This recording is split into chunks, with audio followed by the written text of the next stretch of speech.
Yo, does that have a B230F in it? Oh my god, does that have a Cummins in it?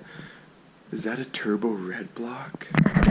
What's up guys, it's Drifts and Lifts here, and welcome back to the Drifts and Lifts Epic Volvo Drifts YouTube channel. If you have not clicked the subscribe button, please do. Lots of Volvo gravy coming at your face, and make sure to turn on notifications.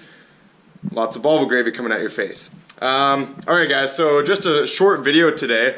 I wanted to show this. I know I haven't made a video in a couple days, and the whole time I've owned Lawrence here, so you guys all know Lawrence.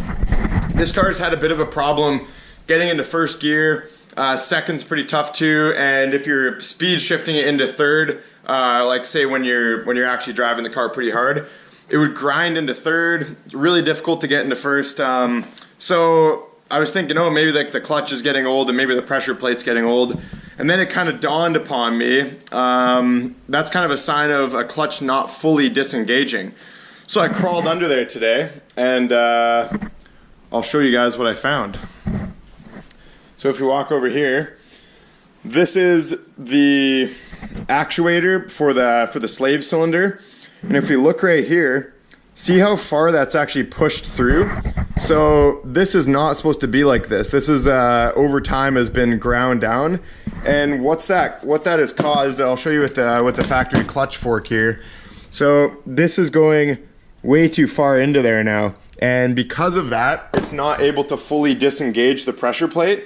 So here's what it should look like. And if we compare the two, see the difference there? So that extra like 2 or 3 millimeters of push that we're gonna get is gonna be all the difference of having a clutch disengage and not fully disengage. So if we put that right there, see how it sits nicely in there? It doesn't actually push through, it kind of just cups right in there. So that's what it's supposed to be, not sitting all the way through like this one. So, which is pretty awesome. I'm actually really stoked about that because I thought this clutch was in poor shape and I would have to do a tranny pull and a new clutch. But it seems like this is actually my problem. So I'm gonna go under there and get that all sorted. And maybe today, maybe not today actually, I'm thinking of tossing insurance back on Lawrence and having some fun with him. But I just remembered that me and Jake are actually gonna fix Tim tomorrow. We're gonna put a new front subframe in it. This car is super beat and it probably should go to the scrapyard. But at the same time, it's a good car that still runs and drives and we can still have a lot of Volvo drift fun in. So I think instead of scrapping it, I have a subframe sitting in my pile of parts back here. I am going to just replace the subframe thanks to Jake is gonna help me out with that. It's a bit of a job, you gotta disconnect a lot of things, but I got a subframe kicking somewhere in the back there. Should be able to use. So that's kind of the plan, guys. Then after that, I'll probably put insurance on Lawrence and have some fun with him. Yeah, so actually, this is kind of cool. I started this yesterday, but we ran into some issues and stuff, so I didn't actually make a video of it. I will be making a video of once I get the new flange for it, but so I actually am doing a HX35 swap on the Cummins. I'll show you guys a little bit right here. So this is an HX35 from this is like a late model 2nd gen Cummins 12 valve. So this is actually, it's a really good cheap upgrade. I got this turbo for 250 bucks. No shaft plate, it's all pretty tight. So I just painted it metallic red and I gave it some exhaust manifold coating, so it just looks more fresh. It doesn't look all rusty and stuff.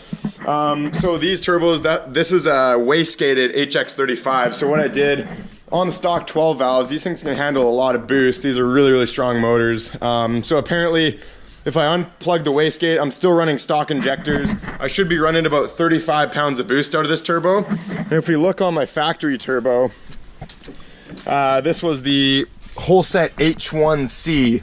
So this one, the reason it's not quite as good is actually because the exhaust housing is a lot bigger. Here, I'll bring this out and we'll compare the two side by side.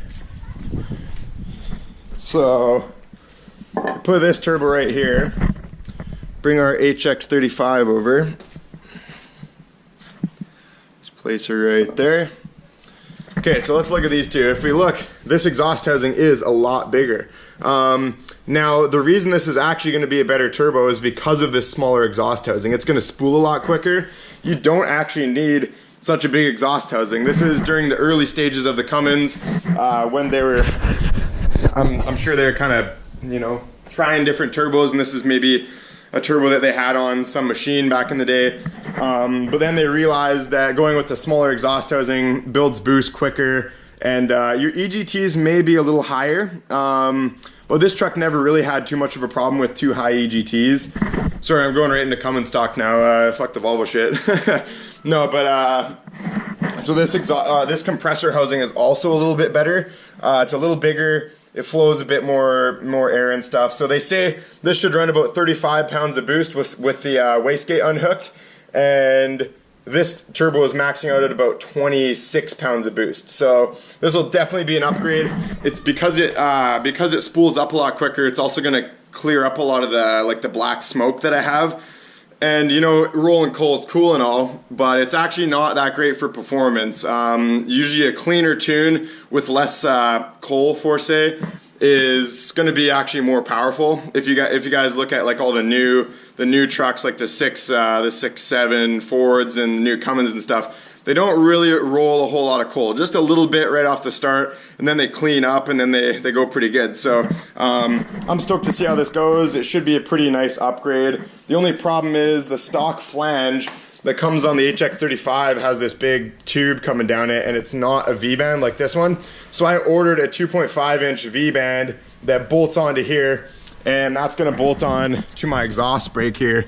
The reason I didn't go with like a 4-inch downpipe, and maybe I will do this in the future, is just because I use this truck to tow, right? And this exhaust brake has helped me so many times going down big hills, saving my brakes from being absolutely trashed, right? So yeah, I'm gonna keep that on there. It's not the best for performance, and my EGTs may be a little bit higher because of that smaller exhaust flange. But hey, what can you do? I'm not planning on making this truck a full out like racing truck. I just want to increase the performance as much as I can while still being able to haul you know, my cars around. So that's kind of the project for here. I still got to wait a week for that. All right, so right now I'm going to be throwing this in, and I guarantee this is going to fix the clutch issues I was having with Lawrence here. So I'll crawl under there, and I'll show you guys what I'm doing under there. This would not be the first time I've crawled under a fucking Volvo. All right, so here's my slave. We're gonna put this right back in there. Oh yeah. Oh, sorry guys. Okay, let me put this down for a sec. We'll see how this goes. Chuck that back in there. Then we're gonna take the whole slave, put it back through. Get back in your hole, ball. Old Adam Sandler, Happy Gilmore. You guys remember that movie? Oh shit! I need my snap ring. Can't forget that. That's pretty crucial. There we go.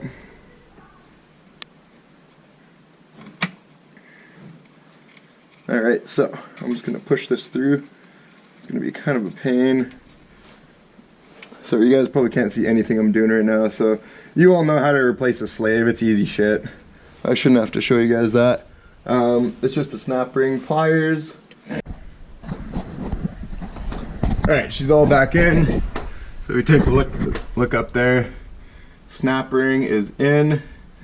And as you can see, this ball is now just sitting in there. It's not actually pushing through. So, all right, let's, I'll get this back on the ground.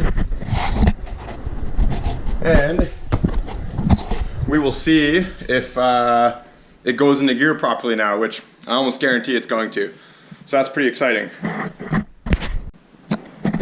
All right guys, moment of truth here. So, okay. I'm not gonna really see too much with the car off, but clutch feels fine. All right, let's turn this thing on.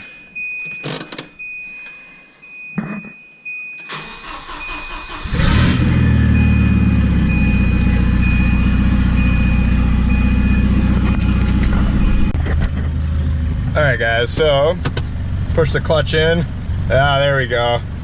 Goes into all the gears, no problem. See, before it was really tough to get into first. You'd have to put it in third and then go into second and then double clutch it and this and that. Clutch, clutch, clutch.